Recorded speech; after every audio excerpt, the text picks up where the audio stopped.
Hey, everybody. Welcome back to another episode of the Horse Geeks podcast. I'm Kirsten Nelsen, professional horse trainer, and with me is my good friend, Deb Romero, certified Alexander Technique instructor. And today's topic, because we've been sort of touching on different horse postures, and before we go into what we've sort of coined, maybe the posture of basic balance, we've talked about the posture of extension and what that means. And we've talked about the posture of long and low for horses, I mean, and we've related that to people. But before we go into what might be considered a posture of basic balance, I wanted to kind of make today's topic just balance for all bodies. Like, what the heck does it mean? What does balance mean? What Because does if it mean? Ugh. I mean, first and foremost, it means we're Mm. not falling off and we're not falling over. Okay. Yeah, Now, that's the basics. that's essential, right? Yeah, And I so, agree. like, when people go, what do you teach as a horse trainer or riding instructor, or you with body work with people and horses? It's like, what does balance mean? And I reach into the realm of physics, Right. going, the description in classical physics is sort of a zero sum of force by equalizing opposing forces. That has the most meaning Hmm. to me when it comes to the degree of balance. So I go, okay, we first learn to ride and we learn to not fall off. And if our horse is That's a good pretty way to put reasonable, it. right? If Don't our fall horse off. is sort of reasonable walk, trot, canter, then our horse doesn't fall over, right?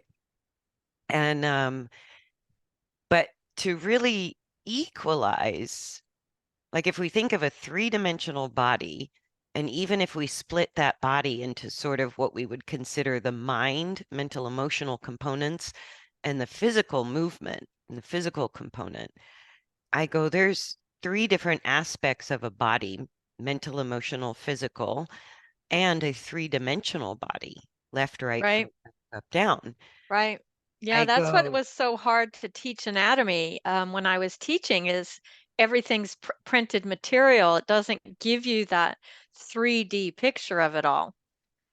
and how That interconnected everything Yeah, is. and how interconnected everything is. I just saw an ad on Facebook for the spinal pendulum, the connection of the hyoid bone in the horse and how it connects to the rest of the body. I thought, wow, oh my gosh, we just don't think like that. We don't think about little fiber things in your throat connect all the way down into your diaphragm. And I think that's such important information to put out in the horse world because if nothing else, like I go, my response to complicated information is, so what? How does that help me?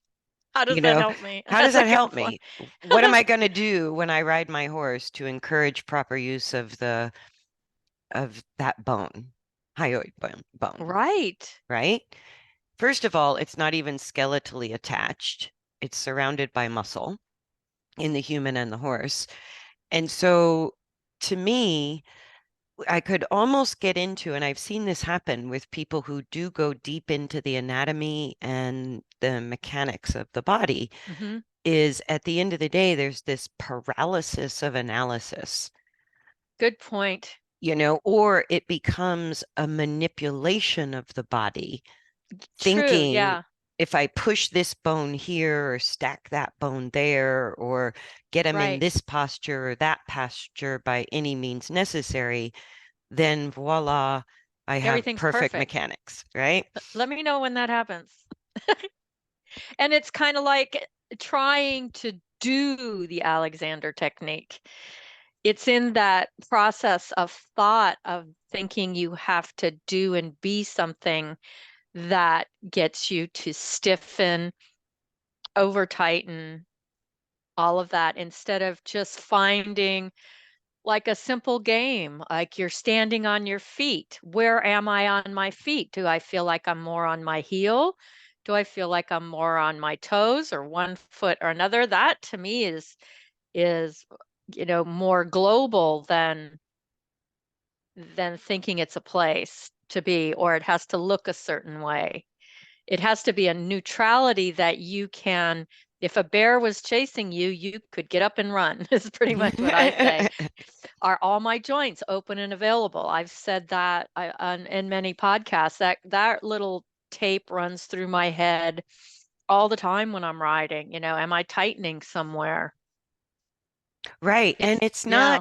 it's not that we want to be, because if we even think in terms of body work, it's like if we're active, we're trying to do something. We're trying to get That's the do something thing. Yeah. the right posture or the right coordination.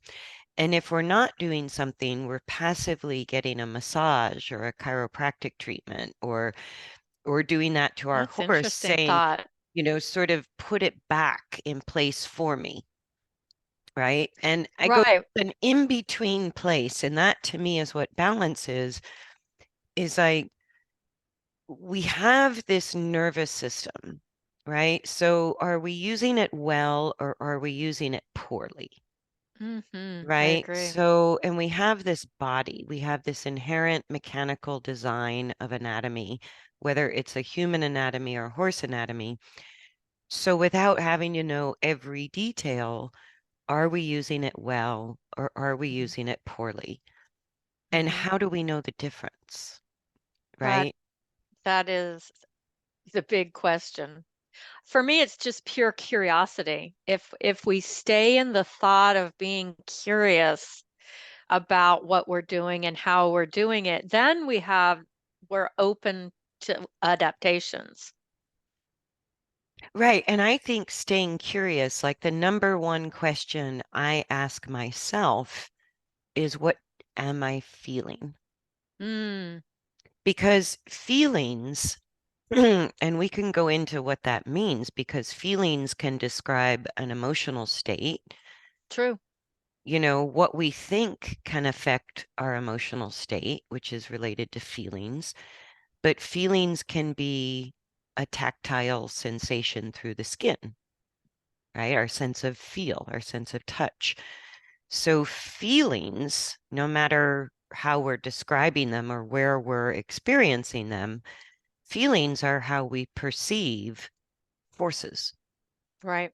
right? So forces are internal and external, right? And so how we utilize the body we have, whether it's the nervous Hmm. system, the mind, the coordination of the skeleton, every muscle, joint, tendon, ligament in the body, or the freaking hyoid bone, right? I go, "Eh, how do we know if we're using it poorly or well without somebody doing it to us or without Mm. us trying to fit into this visual image of what we think perfection is?" I go, we feel it. Oy. Like that's our number one tool. And Well, yeah, and we only get one body. We can want our horses or ourselves to look like a certain picture, but are we really practicing with what we actually have? I know. And I Right? go, use I what you want to be got. 6 foot tall, but I'm 5'1". Hey, I wanted to be that 6 foot tall, skinny dressage rider. Yeah, that didn't happen. No, but even in the conformation, we love that word in the horse They business, do, don't they? right? Whether we're talking human conformation or horse conformation, it is what it is. Mm-hmm. I go, but your work and my work is not about sort of squishing that conformation into a perfect posture. It's Correct. about managing the skeleton we have, Using managing. less is more, just being efficient, adaptable. Well, and that's what feels good about it, Yeah, I right? agree. Because efficiency feels good. So I go, Hmm. if nothing else, like the more I learned about either human anatomy, psychology, horse anatomy, biomechanics, functional anatomy, research into science, all of that, what it boils down to, the big so what factor Mhm. is, what do I feel, right? What does my horse feel? Because that ultimately becomes our personal, always available, on the fly, don't need a manual, don't need a gadget. It's how we navigate our way towards better mechanical function, more ease psychologically or physically, right? And the same for our horses. Mhm. So when we start to sort of ask the question, like for you, the question, are my joints open and available? Does that feel good to you or bad to you? Right. It always feels good to me to ask that question because I'm usually tensing somewhere, especially if I'm using stirrups. I'm finding this whole different challenge with my feet in my stirrups that I was never aware of. And And I think, so tensing, does that feel good to you or bad to you? well, if you just use the word tensing, that usually means a negative connotation. Yeah, tensing to try to maintain a posture or a position on the horse does not feel good to me anymore. Where, I was brought up in grip with your Heels legs, down. heels Yeah. down, and all of that, which is But poor horses. again, if we really pause in the moment that we go, okay, I'm putting my heels down, but then say, Hmm. does that really feel good to me or not good to me? Because if we do it Right. in a way that locks the ankle joint, which then locks the hip joint, Hmm. and we start to feel unstable, and then we have to overuse our muscle tension for Yeah, stability, ultimately, that takes a lot of effort. It's not efficient. true. And it's going to create pain issues in our body eventually, which means doesn't feel good. Right. Doesn't But feel good. what's interesting to me is in the Alexander community, they don't consider you a master teacher until you've been teaching for at least 20 years. So there's so many layers of not knowing, you know what I mean? Or Hmm. knowing, whatever side of the coin you want to look at. Because, way back when I was taught that, I was taught that's the way you ride. Well, and this is the complexity of the human brain is Yeah. that our thoughts can tell us, don't pay attention to what you feel. Don't, Yes. even if it feels bad, we can work through bad feelings with the power of our mind if we have a belief that it's Yes. going to give us some result that we desire. Horses don't have that. Right. That is why we can learn from our horses, right, about balance. And we can actually, if we use our mind to question, does this feel good or does this not feel good?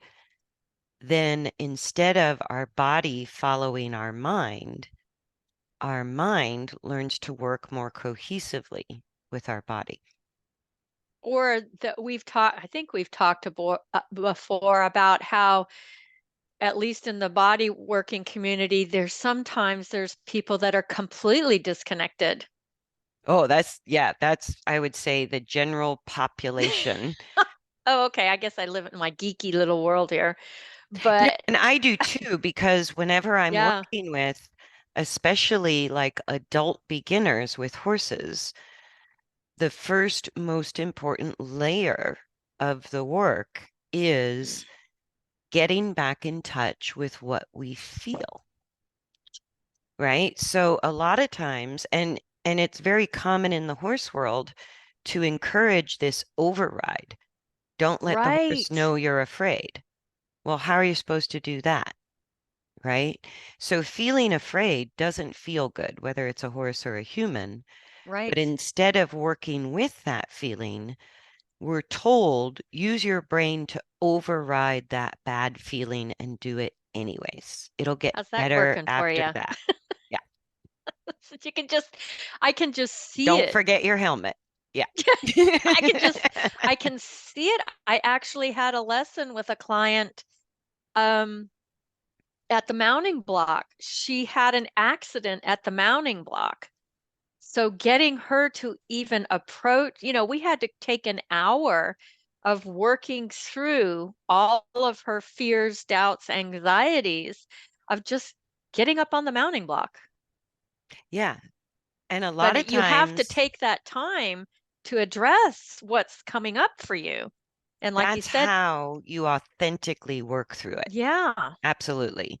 And it's so common in the horse industry to sort of be, rather than having these authentic feelings recognized and dealt with, Hmm. whether it's the rider or the horse, Right. right?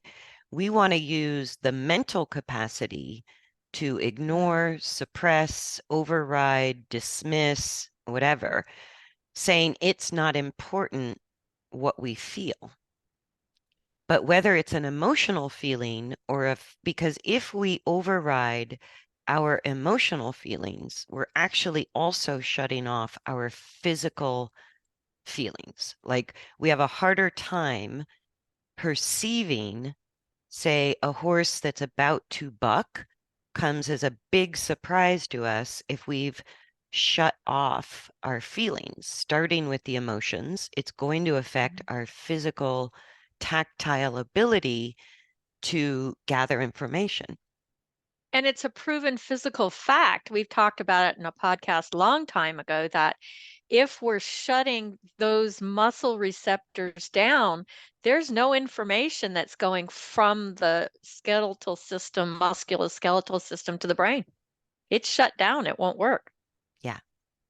So then the community, that is the disconnect that we create, and we can't feel that buck but 3 or 4 strides or even sooner before it happens, because Right. we're not in our own bodies, or in just not we're not living in the moment. We're not paying attention to what's happening in the moment. We're either thinking of the future or the past or whatever. Or we just haven't cultivated, like we all have the senses of sight, hearing, Mhm. smell, touch, taste, right? So out of those senses, which is how any body perceives the world, I always tell people, I go, in order to really ride well or train a horse, especially rehab a horse, what we're really cultivating is our innate sense of touch, right? Mhm. And touch is a funny thing. It's related to feeling, right? So I go, if you're going to be a chef, we all have a sense of smell and taste, but mine is not nearly as refined as as a chef, Right. right? I have no ear for music, right? So, or if I'm going to do fine art or photography or videography, or even assess horse movement, I have to refine my sense of sight, Right. right? Which actually happens like our eyeballs are lenses, but where we see is in the darkest, farthest, most back recess of the brain, The dark right? room. The dark room is where we see, right? And so our sense of touch, one of the first things with people is it can begin with either physical sensations or emotions, but to sort of shift from this dominant use of our mental Mhm. capacity into relying on our sense of touch, right? It's either what we're feeling internally can be a mystery to ourselves because Oh we've been yeah. so conditioned to think more than we feel. And if we're Mhm. going to work with horses, we better get in touch with our feeling sense, our sense of touch, right? Because that is the language. That's the number one sense that horses take in the world from. So it can be, what do I feel emotionally? And where is that in my body? Because every emotion will Right. also have a location, right? Or what do I feel? How do I describe the texture of the top of my laptop? How do I describe the texture of my sweatshirt or my fingers on the table, right? All of that is just redirecting our mental focus to wake up or refine our sense of Mm-hmm. touch. Instead of relying on our brain, we have to go, what do I feel? And We have let the some body games. provide the answer. We have some Alexander technique games for that. Just like simple game you can play with other people in the barn or whatever is have a blindfold or close your eyes and have different objects to touch. Mm, That really heightens your awareness. Or another game we play is, do you have the capability of allowing somebody to lead you around with your eyes closed? yeah. Can you trust somebody that Can you, much? you're right. That's pretty much your relationship with your horse. Yeah. Are you capable of shutting down that visual content and being able to feel things and texture? And we take advantage of all that, but it's a very powerful thing. No, and I love the whole advent of emojis, emoticons, emojis, because I'm like, it actually is sort of putting a feeling with the words, right? And I go, for Hmm. some people, I go, just pull up an emoji. How do you feel? Find an emoji, right? And or point with your fingers, because sometimes when we're shifting from sort of verbal mental analysis into the experience of feelings, it's hard to find words, I right? agree. And Yeah, that's in my work, that's happens all the time. yeah, People in my can't work as well. they can't find the words to express the experience of what the feeling is. Yeah, it's because they've not been there before. Yeah. So if we're Yeah. looking at an internal awareness, I'll just say, take your hand and where do you feel it in your body? Where is the strongest sensation internally? Or a lot of people, without telling them to do so, will just spontaneously describe the motion of the horse with a hand gesture.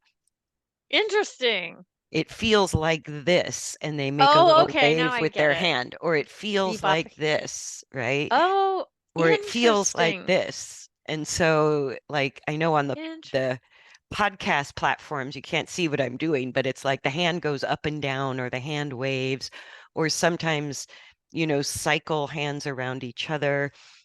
And so a lot of, Interesting. yeah, and a lot of metaphors I use with writing would be like, can you describe the current in the river, right? Mm-hmm. Can you describe the motion like it's like you're in a river, whether you're inner tubing or kayaking or canoeing or whatever? What does that feeling feel like? Right? And that's how we start to feel the less tangible part of the world called forces, right? Right. So, and when people go, "Oh, I have no feel," or they've been cut off, they've been really living in their mental capacity a Mm-hmm. lot, and they're not aware of how they feel, right? And I'll get this sort of pushback going, "I don't feel anything, I can't feel anything, I don't have a sense of feel, blah, blah, blah," thinking they have to do it right. And so I go, "Well, can you feel if it's hot or cold today? What's the temperature?" Right? Is it Mm-hmm. humid? Is it dry? Those are things we feel that don't have a lot of substance, right? Or if you fall off your horse, you're going to feel gravity, Yeah, you are. right? Or even getting on your horse, maybe mounting from the ground, you become super aware of the force of gravity, Mm-hmm. right? So, gravity, temperature, humidity, all of that is part of feeling, as well as internal emotional experiences. There's a chemical event Yes. happening in our body. Of And the course, we same with feel the it. horses. Absolutely. Yeah. And Yeah. so, with all of the complexity inherent in a human body and a horse body. Then we're going to add forces of motion because we're riding, and we're going to add balance, right? Because the rider has to stay on the horse. Now we're getting into some incredible complexity. Yes. And how do we cut through that so that we don't have this paralysis of analysis? We don't know exactly how that hock is functioning or which muscle is working or anything like that. We go by what we feel, Mm-hmm. right? So a bumpy, lumpy trot tells us this horse is not balancing the body, is not optimizing the coordination of the skeleton according to its own design. I don't need to know the details. I go, that terrible trot, that's not balance. Or I'll tell some people I need to know what you're feeling because what I see might not be what's really happening. Or it might not be your perception of what's happening. Yeah, that's why I always like to say, what does it feel like? What are you feeling Mhm. underneath you? Because I might not see the inner workings of that relationship the way that they're feeling it. Exactly.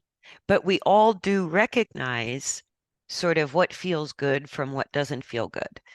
And so, like when a horse and rider come together, when I'm working with them and the balance is really improving, there'll be a random happy accidental good step here and there, Yeah. right? And I'll go there, that, There, did you feel that? Did you feel right? And that? and they They recognize usually go, it. yeah, that was awesome. Yeah, they instantly recognize it, even if they don't know what it means, because it feels so good.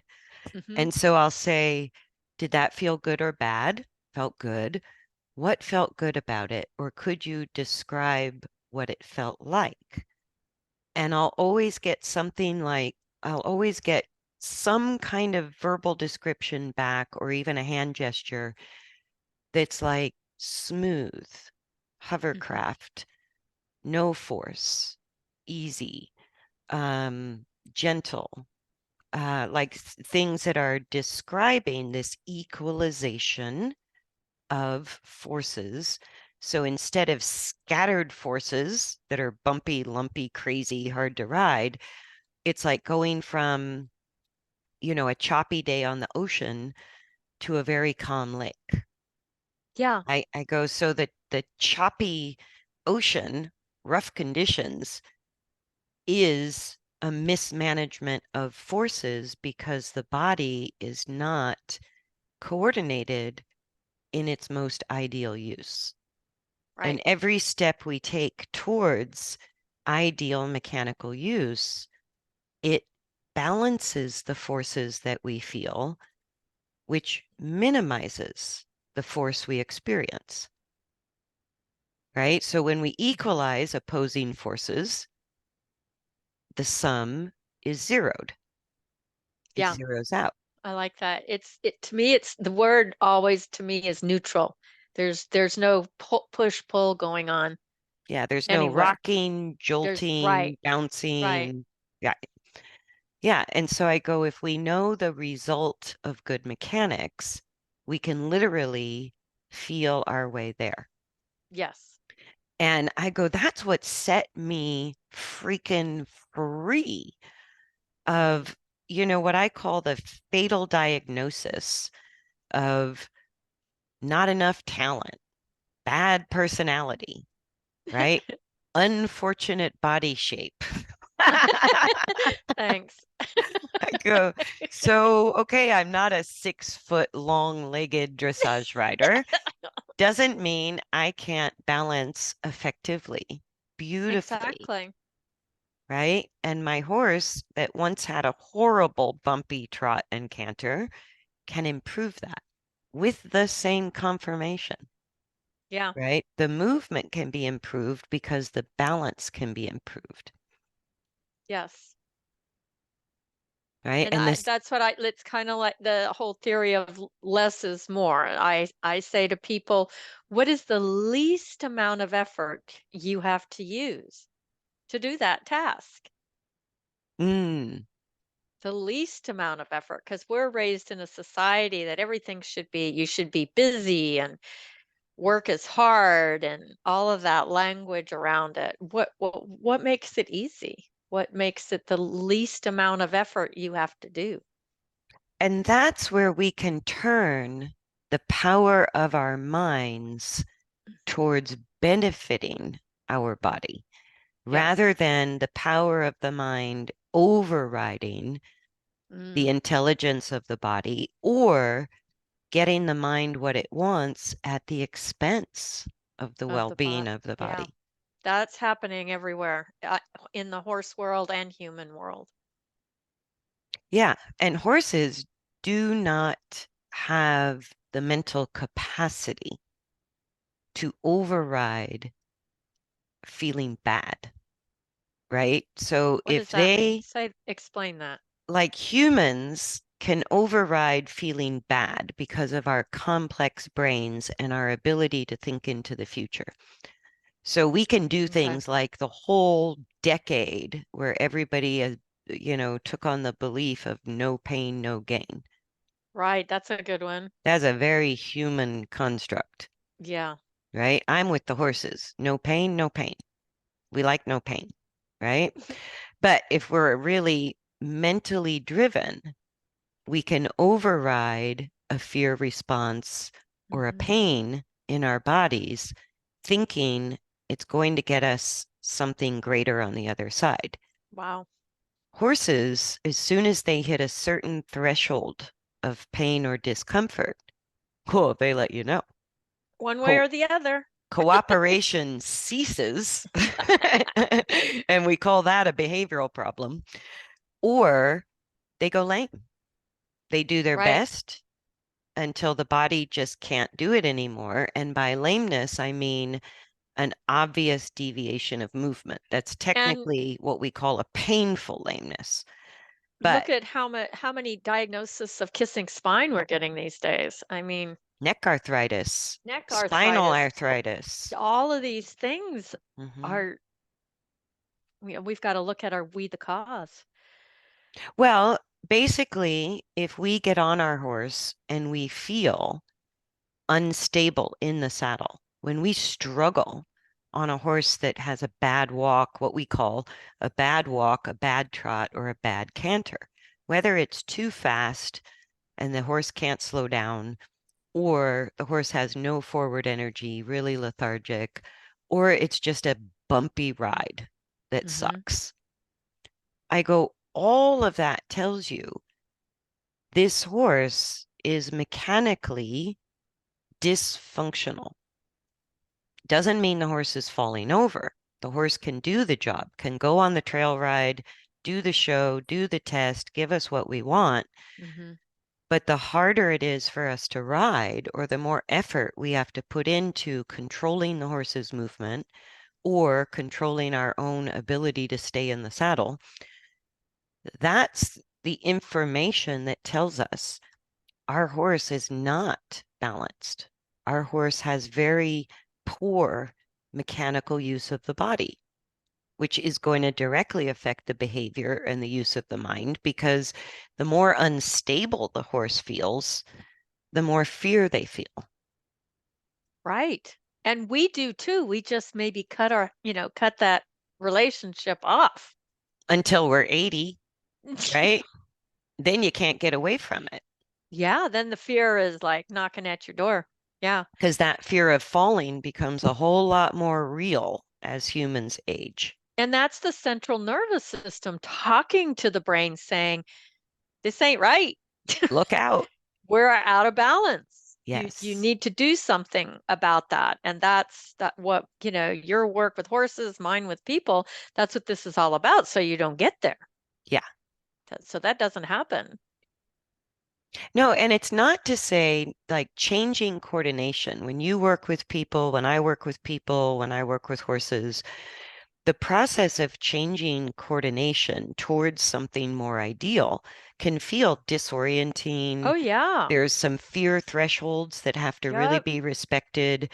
There's going to be some discomfort thresholds that have to be respected because you're Mhm. changing the use of every single muscle, tendon, ligament in the entire body. Like Yeah. you're making a global change. So that correct, appropriate use of the hyoid bone and all the muscles that attach to it, right? That's going to take care of itself. Right. It's If the going to take if you're care of working itself. towards optimal organization, yeah. Yeah, Yeah, but and you can in through Alexander School, I went through all of those emotions, grief, anger, fear. yeah, Like I said, used to sometimes just crawl in a corner with my blankie and say, leave me alone, because it can be really overwhelming when you get this information about yourself. absolutely. But Yeah, the permission the permission structure, to express it. Yeah.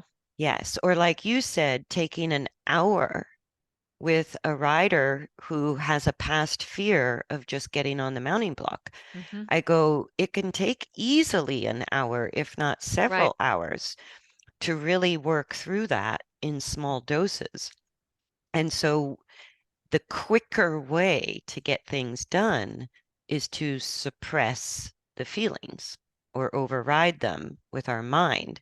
And I think that's why it Mm, perpetuates so much. It appears to move us faster towards our goals.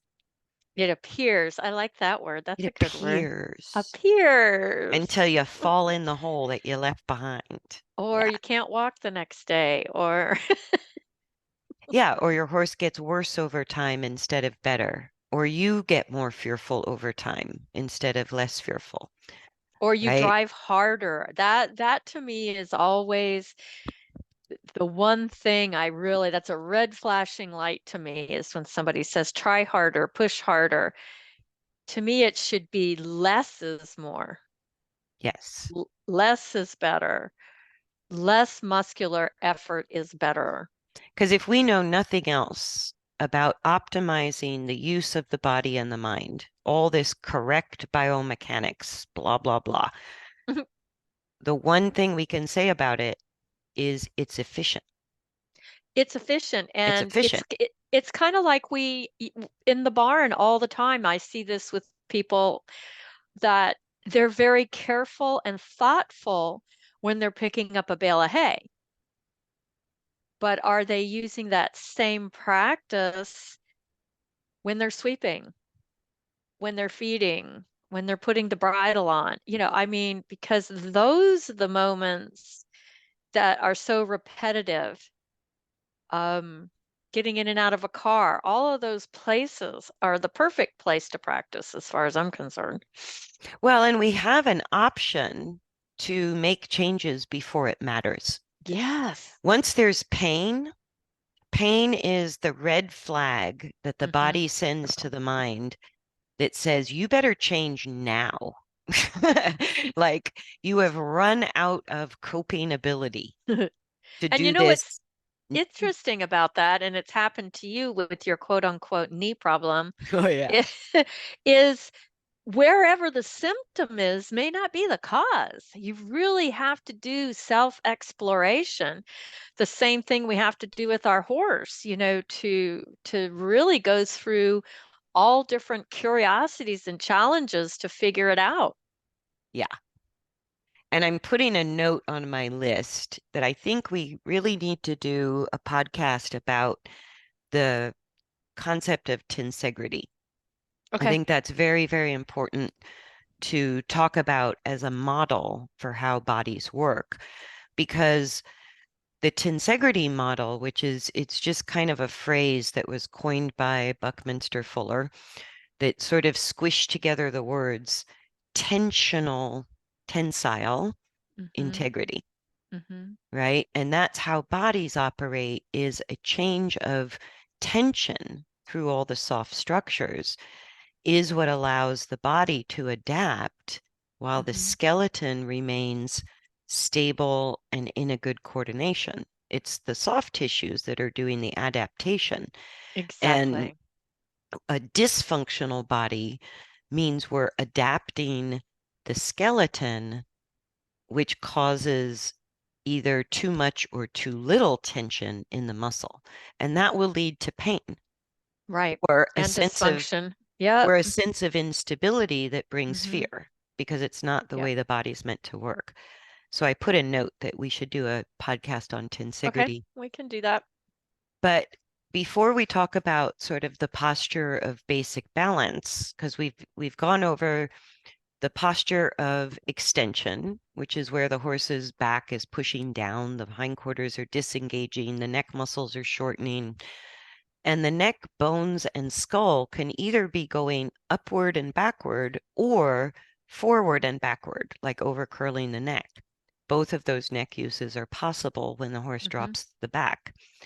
And then the posture of long and low, which is not balance, but it can be used as a counterbalance to the posture of extension. It's just the Right. opposite Right. use of the spine. It's not really lifting the back much, but it's no longer actively pushing down. And the goal when it comes to, you know, better mechanical use of the body and the mind, the posture that is my goal is I just call basic balance as the first step, right? And so we'll talk about what basic balance as a horse posture means maybe in the next episode. But it's important to know because it's not a visual thing. It's not a place. It's actually what it Mm-hmm. feels like is what Yeah. tells you that you Mm-hmm. have the correct function of the body. So Right. it's much more a feeling experience than it is a frame or a visual sort of, we could call it a long and level posture visually. But Mm-hmm. in that posture, there's a sneaky version of extension. Can be. And the same thing with people. And you know, Yeah, I was working with I think she had been practicing for at least 30 years. And I was just putting my hands on her low back and feeling her getting in and out of a chair, which is what we do in Alexander School. And I actually felt her low back muscles tense. And she said, "Did I just do that?" And I said, "Yeah, you did. I'm sorry." So it's not something, it's a continuum. It's not something you say, "Oh, I fixed that and we're done." right. It's a continuum of being open and curious to always asking the question, am I in my best use And it's for like a this activity? gyroscope. Hmm. I go, especially the axial skeleton of both horse and rider, which is the skull, the spine, the pelvis. That's like a gyroscope. It's Hmm. like the stillness in the middle of the motion or the eye of a hurricane, Right. right? Or it's like a constant adjustment to both internal and external forces that we're Yes. always having to make minute, invisible adjustments in order to maintain balance. Hmm. And that's how the body's designed to work, right? So the soft tissues are adapting, even between the joints of the skeleton can adapt in order to keep a healthy alignment or a stability through Hmm. the skeleton, Yes. particularly the central skeleton, right? And I was kind of taught in the hunter jumper world that the complete opposite, to grip with your legs, and that should be still and everything else moves, which in really that doesn't achieve balance at all. Honey, that still hasn't changed. Oh my God. I like living in my own little geeky place then. Yeah, no, that has not changed. Rider instruction for riders is still predominantly heels down, look where you're going. So we're talking feet and head, right? And then keep your Mm, hands still. So we're talking appendages. So all of the instruction we're getting has to do with the appendages of the body right. rather than the central axis of the body. So it's not uncommon to see very experienced riders that are really tight in the legs and maybe Hmm. the arms, and they're twisting their neck to look where they're going, but their core and their seat are completely unstable, which is what's Yeah. really affecting the horse's movement, right? Or with the horse, even when we're evaluating movement, if I hear tracking up, one more time, I go, we're looking at leg movement all the time, like how long is the stride, or how much are the legs flexing as a gauge to balance? And I go, just like the rider's arms and legs, I go the front legs, the hind legs, the length of stride, the tracking up, the bending of the leg joints. That can be done with the spine in good function or complete dysfunction, Same with people. right? But the movement, the feeling of the movement, and even the way our horse feels about working with us emotionally, I go, Yeah. that's vastly different, Yes. vastly different. So if nothing else with this podcast is sort of the topic was balance for all bodies, but we feel our way into balance. It's a feeling, It's a not a feeling. place. There's an Hmm. emotional equilibrium, right? So that calm energy is part of balance. There's a physical equilibrium. So the movement feels smooth and stable. We feel stable to our horse, and our horse feels stable to us. Hmm.